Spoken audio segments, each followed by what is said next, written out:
Have you ever noticed how some things in Europe just seem more reliable? From trains that run like clockwork, even during a storm, to power grids that rarely fail, there's a quiet strength built into the continent's infrastructure. While much of the world chases relentless efficiency and speed, Europe often chooses a different path, one that prioritizes something far less flashy: resilience. But what exactly does that mean?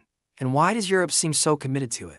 It all comes down to a powerful and often invisible design principle: redundancy. Simply put, it's the idea of having a backup plan, and then a backup for the backup. It's a philosophy that permeates everything from massive engineering projects to public services. Think of it like this: while an efficiency-first model aims to create the fastest, cheapest system possible, a redundancy-focused model asks a different question: what happens when things go wrong? And it prepares for that moment. This isn't about being wasteful or slow. It's about a fundamental cultural and historical choice. Many European nations have learned, sometimes the hard way, that a system built purely on efficiency is brittle. It works perfectly until it doesn't, and when it breaks, the collapse can be catastrophic. Europe has decided that the cost of building in a safety net is a price worth paying. It's not just a technical choice, it's a societal one. It's an investment in stability and a commitment to ensuring that daily life can continue, even when faced with unexpected pressure.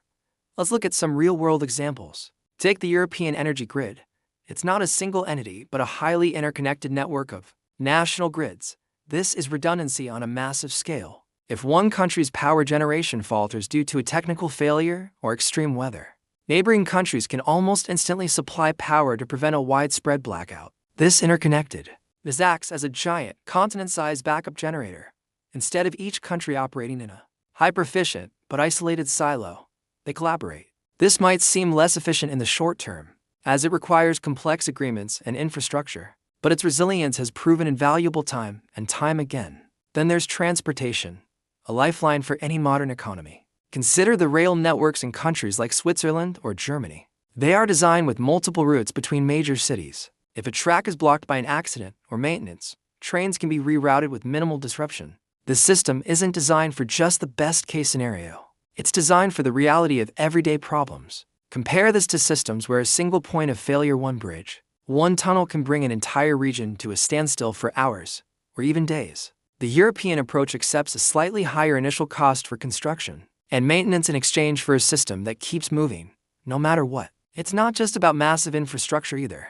This philosophy extends to public services. Many European healthcare systems, for example, maintain a certain level of overcapacity in hospitals. In normal times, this might look inefficient: empty beds or staff on standby.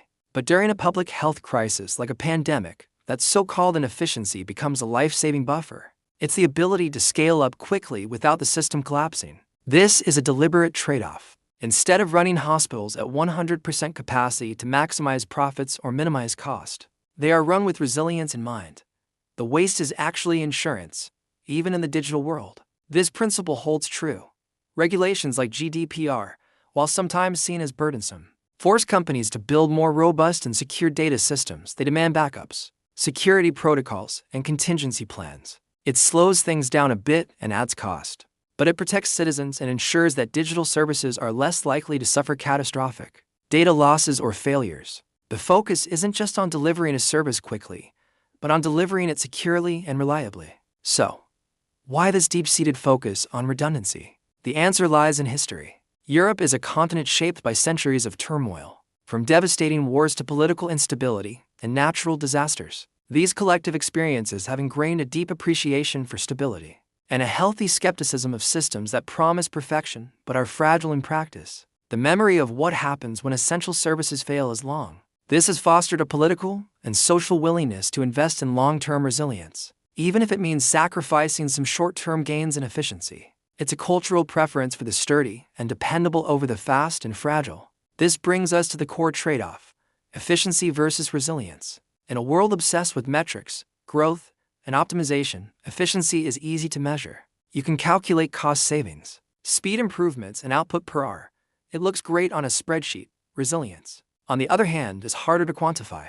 Its value only becomes apparent when disaster strikes. It's the blackout that didn't happen, the supply chain that didn't break, the public service that didn't collapse under pressure. You can't easily put a price on a crisis that was averted. This is where the rest of the world can learn a valuable lesson from Europe. The relentless pursuit of just-in-time manufacturing, lean operations, and systems optimized to the razor's edge has created incredible efficiencies. But it has also created incredible vulnerabilities. We saw this during the recent global supply chain disruptions, where the lack of buffer inventory led to massive shortages of everything, from microchips to medical supplies. A system with no slack is a system that's one shock away from breaking. Europe's approach suggests that perhaps we've over-indexed on efficiency. Maybe a little bit of planned waste, a backup power line, an extra train track. A few more hospital beds isn't waste at all. Maybe it's the smartest investment we can make. It's about shifting our perspective from short-term optimization to long-term survival. It's about building systems not just for the sunny days, but for the inevitable storms. Redundancy is more than just an engineering principle. It's a mindset. It's the humility to acknowledge that we can't predict the future, and the wisdom to prepare for it anyway. It's the understanding that true strength isn't about running at maximum speed all the time, but about having the endurance to finish the race, no matter the obstacles. So the next time you hear someone criticizing a European system for being a bit slow or a bit more expensive, remember what that cost is buying. It's not buying an efficiency. It's buying peace of mind. It's buying stability. It's buying the quiet confidence that when things go wrong, and they always do, there is a plan B. In a world that feels increasingly uncertain, that might just be the most valuable thing of all. Europe's greatest hidden strength isn't its speed. It's its ability to endure. Reliability isn't a bug. It's the ultimate feature. Thanks for watching. If this video changed how you think about infrastructure and design, be sure to hit that like button and subscribe for more stories about the hidden systems that shape our world. See you in the next one.